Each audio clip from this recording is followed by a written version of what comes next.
Hi friends, welcome back to my channel. ఈరోజైతే మనం మామిడికాయ పప్పు చేసుకుందామండి. ఇదైతే తెలంగాణ స్టైల్, అసలు మస్తు ఉంటుంది. ఒకసారి ట్రై చేయండి. కడిగి పెట్టుకున్న కందిపప్పును అయితే తీసుకుంటున్నాను. ఇందులో అయితే మామిడికాయ ముక్క అయితే కట్ చేసుకొని వేసుకుందాము.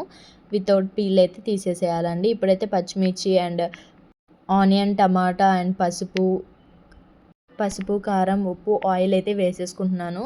ఇందులో అయితే మనకి ఎంత కావాలంటే అంత వాటర్ వేసేసుకొని బాగా మిక్స్ చేసేసుకోవాలండి. ఇప్పుడైతే మనం 5 విజిల్స్ దాకా అయితే ఉంచుకోవాలి. ఇప్పుడైతే మనం ఒక పెనం తీసుకొని ఆయిల్ వేసేసుకొని తాలింపు గింజలు, పసుపు అండ్ ఎండుమిర్చి వేసేసుకొని అల్లం వెల్లుల్లి పేస్ట్ అన్నీ వేసేసుకుంటున్నాము. ఇప్పుడు కరివేపాకు లాస్ట్లో వేసేస్తే మన తాలింపు అయితే రెడీ అయిపోతుంది. ఇప్పుడు ఈ పప్పును అయితే స్మాష్ చేసేసుకుందామండి. బాగా అంటే బాగా చేసేసుకోండి. చూసారా అండి, ఎలా అయితే స్మాష్ అయిందో అలానే చేసుకోండి.